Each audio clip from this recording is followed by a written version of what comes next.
Let's all go to the lobby. Let's all go to the lobby.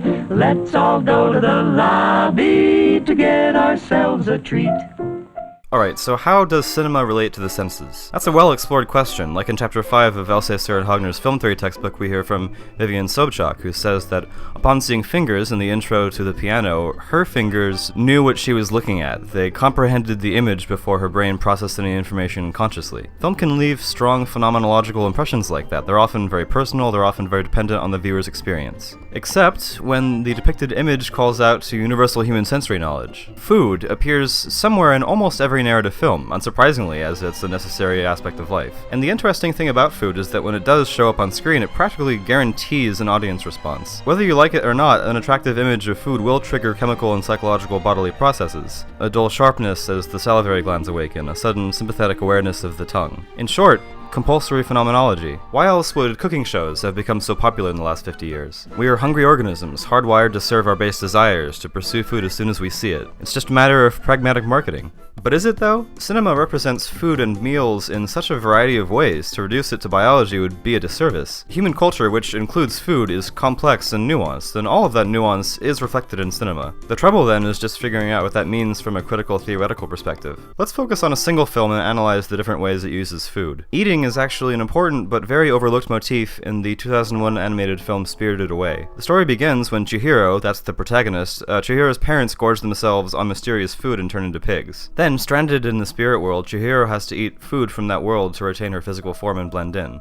3 days of eating our food and her smell will go away. Haku, the two-faced spirit who has been helping Chihiro, offers her food as a sign of friendship, and she later returns the favor by feeding him life-saving medicine. The common element between all these scenes is the navigation of social relationships. Tasting a culture's food means acceptance into a social web. Stealing food and eating to excess is a breach of a social contract that must be punished. And crucially, an offering of food doubles as an invitation into a social relationship, an invitation you accept by later reciprocating with your own offer. On a very basic level then, food, the sharing of food, the eating of food, is unique in its ability to allow or forbid the intersection and subsequent cooperation of two on-screen entities. If the ear and body ontologies are about maneuvering through physical space, the tongue ontology is about maneuvering through social space. Suddenly, Julia Childs makes a lot of sense. When people have so little free time that they're forced to outsource cooking to restaurant chains, they start wanting maybe to reconnect to the social aspect of food, to be cooked for, and to appreciate all the implications of being cooked for, even virtually. It works out absolutely perfectly. And this is hardly isolated. You'd be hard-pressed to find a film heavily featuring food that is exclusively about the food. Chef was the food movie of 2014, and what's it about? A father using food preparation as a means of reconnecting with his son. I get to touch people's lives with what I do,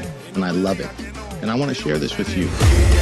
Okay, well maybe documentary is a more straightforward approach. Except look at Jiro Dreams of Sushi. It's about a patriarch whose social and familial status comes from his cooking ability.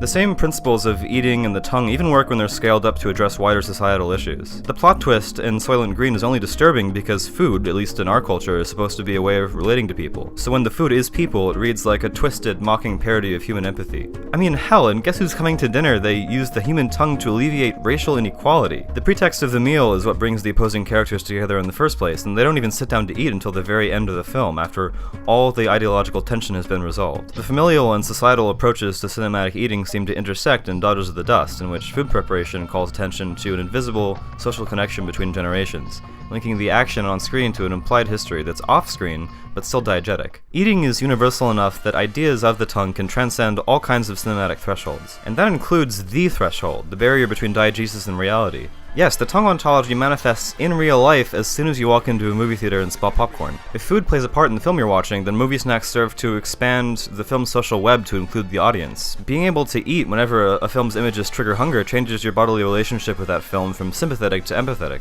And even if there is no food in the movie, eating popcorn is still participating in a social ritual with other filmgoers. So the tongue ontology, as it turns out, is surprisingly versatile, and that isn't even touching on the other functions of the tongue, talking, kissing, all very social stuff. I feel that we need a way of understanding how social movement dictates what a film can and cannot do within its narrative, and it seems to me that cinema as the tongue fills in that gap left by Alsacer and Hogner's text. The sparkling drinks are just dandy, the chocolate bars and the candy, so let's all go to the lobby to get ourselves a treat. Let's all go to the lobby to get ourselves a treat.